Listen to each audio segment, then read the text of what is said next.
Daniel Jackson is a fantastic character. Actually, scratch that. Daniel Jackson was a fantastic character until the introduction of a certain female lead. Now, if you've seen my video on self-destructive characters or my video explaining some of my problems with Stargate overall, then no doubt you're already aware of my frustration with the character of Vala. And if you haven't seen those videos, I'd highly recommend you watch them. I'll post the links down in the description. So just as a quick recap for the points I raised in those videos, regarding my explanation on how to and how not to write self-destructive characters, I addressed how Vala failed to pull off the archetype and how it resulted in her becoming a wildly inconsistent and uncompelling character. And in my video listing certain gripes I had with Stargate SG-1, I laid out moments where Vala strayed into Mary Sue territory. Afterward, I thought for certain I had nothing further to say on the character. But the more I thought about it, the more I realized there were issues I hadn't even touched on. So in this video, I'll be delving into how Vala's presence destroyed the character of Daniel Jackson. And as always, if you enjoyed, don't forget to drop a like, leave a comment, and subscribe to the channel to stay tuned for future content.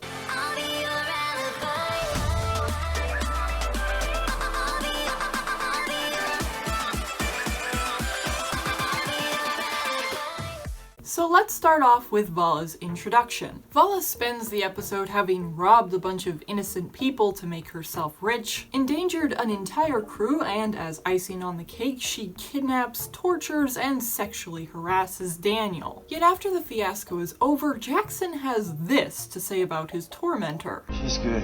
I'm sorry, what? And if that wasn't bad enough in and of itself, the scene sets a trend for the rest of the series. Vala's later antics are most often at Daniel's expense, but instead of growing more resentful toward her over the course of these offenses, as he reasonably would, he's essentially reduced to being her hype man. Which made me realize that on top of being one of those strong whammon characters that I despise, Vala feels like a character from a poorly written fanfiction. You know, the type whose horrendous behavior is supposed to be quirky and endearing, and can essentially do no wrong in the eyes of the other characters, especially whatever unfortunate character the writer has chosen to be their OC's love interest. But I'm getting ahead of myself. The next time we see Vala, she's still hellbent on getting riches for herself, and essentially holds Daniel captive to get what she wants. Wow, what a lovely feeling of deja vu. Furthermore, the bracelets that Vala uses to enforce her will turn out to be a very convenient plot device by which the writers can crowbar her into the story, and they really get their mileage out of it. They literally have a whole episode where the characters go on a wild goose chase because of Vala's monumental screw-up regarding the bracelets. And in the meantime, seeing just how uncomfortable Daniel is around Vala given the frequent number of times she makes a pass at him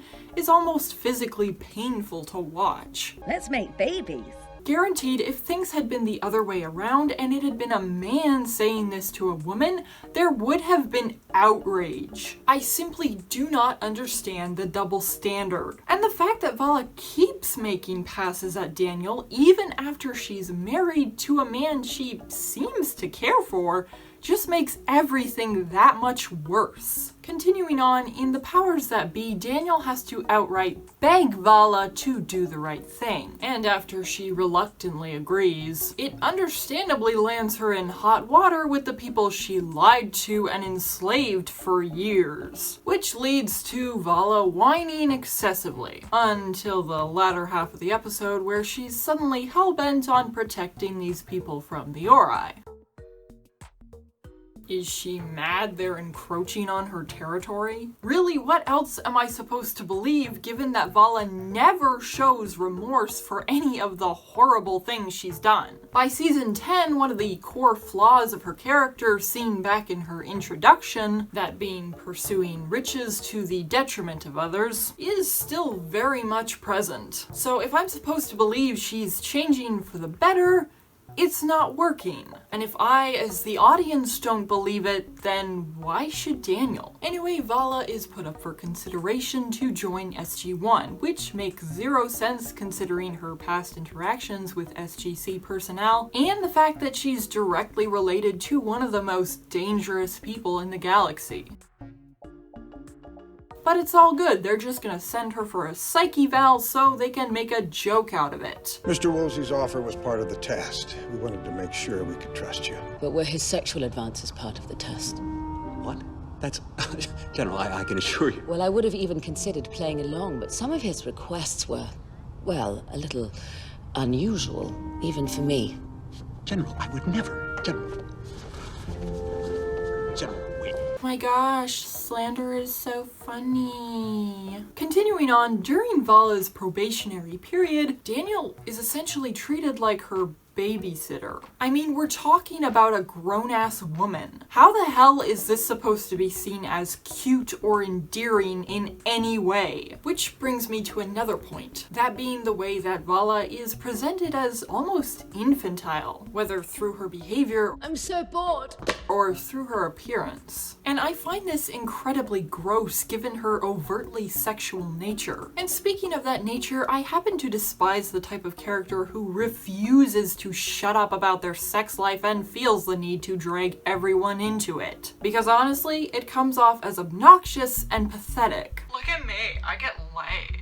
On the other hand, a character such as the iconic Bayonetta, no, not that one, definitely not that one, is a character I can get behind. Bayonetta unashamedly flaunts her sexuality through over-the-top displays and elegant showy outfits. She's a total diva, absolutely dripping in confidence. She doesn't walk, she struts. She doesn't just fight, she dances. And another character I'd consider a positive example in this area is Aayla Secura from the Star Wars franchise. Her choice of dress, which is unusual given her position as a Jedi, is her way of owning who she is. It's also a way of empowering others among her people who are frequently looked down on. But I've gotten a little off track, so getting back to Vala, a few episodes later we have Daniel congratulating her on not being a completely awful human being. I know it hasn't been easy for you, refusing the temptation to fall back on your old ways. And dinner tonight is my way of saying thank you. After which Vala loses her memory and goes on the run. And when SG-1 finally catches up to her, Daniel essentially gives her the "I know you so well" speech. Add this to the list of moments that makes Vala feel like a character straight out of some low-quality fanfic. Jumping ahead to the closing episode of the series, Daniel finally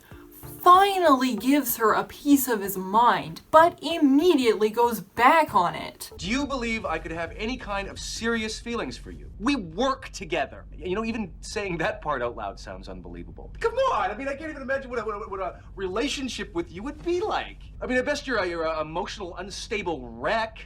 Finally, for the first time in a long time, I've gotten to the place where I actually feel I could get close to somebody again. But not in a million years, million years would I ever possibly consider that person being you. I mean, we are so wrong for each other, it's not even funny. And the worst part about that is you know that. And that this whole flirty sexual thing that you do, that's just your way of having a laugh at my expense. So I'm so sorry if I'm not more appreciative of that, and I'm so sorry that you're bored.